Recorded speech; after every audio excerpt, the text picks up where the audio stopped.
Avant même d'être une compétence, la culture, même au sens seulement savant, noble du terme, c'est une caractéristique du libraire pour les non-libraires.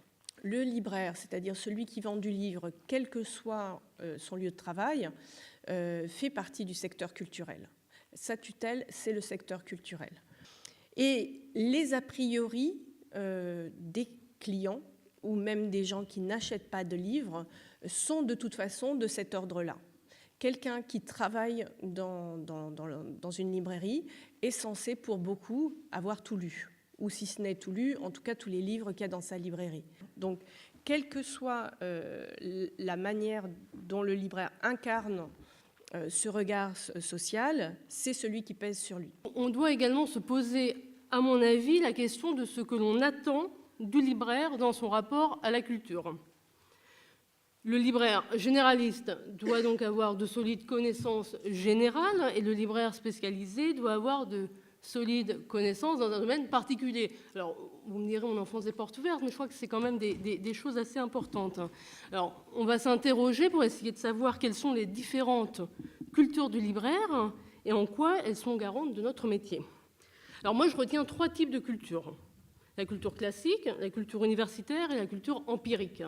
Alors, la culture classique, pour moi, c'est celle qu'on apprend à l'école, ou alors qu'on apprend grâce à son milieu quand on est issu d'un milieu cultivé, ou qu'on apprend également grâce à un cours de culture générale, qui, à mon sens, devrait être indispensable maintenant dans les formations de libraires.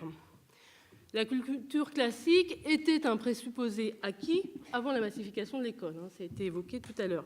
La culture universitaire, Frédéric parlait de la culture savante, de la culture des lettrés. Moi, j'appelle culture universitaire, mais il n'y a pas, c'est pas moi qui détiens le bon terme. Pour moi, c'est ce qui est présupposé acquis à l'entrée de l'université, plus tout ce que l'on apprend durant ses études. Alors, ce qui est présupposé ne veut pas dire ce qui est acquis une fois qu'on a passé son bac. C'est tout ce qu'on devrait savoir, tout ce que les enseignants vont considérer comme étant acquis. C'est-à-dire les classiques, on va considérer qu'ils sont lus et qu'ils sont sus, et on ne revient plus dessus, entre guillemets. Il y a également la culture empirique. C'est la culture qui résulte de la curiosité, celle que l'on apprend en s'intéressant au monde, aux gens qui nous entourent, en échangeant et en lisant. C'est peut-être là aussi qu'est la culture du libraire. La culture du libraire, qu'est-ce que ça va être? Ça va être 2 choses essentiellement. La première chose, c'est le savoir-faire du libraire, la connaissance de la chaîne du livre, les mécanismes de la vente, bien entendu, et à un niveau plus important, une certaine culture de gestion. Mais ça encore, ça ne va pas nécessairement concerner tous les libraires ou tous les futurs libraires.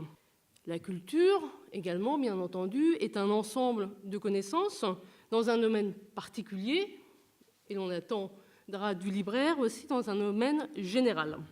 Pour moi, le libraire, avant d'être quelqu'un de culture, doit être quelqu'un garant d'une certaine rigueur intellectuelle. Et c'est un point essentiel parce qu'il me semble que le libraire va se trouver souvent confronté au piège du savoir. La culture du libraire, finalement, celle qui légitime le libraire, doit être la culture de rigueur intellectuelle de laquelle il doit être, à mon sens, le garant.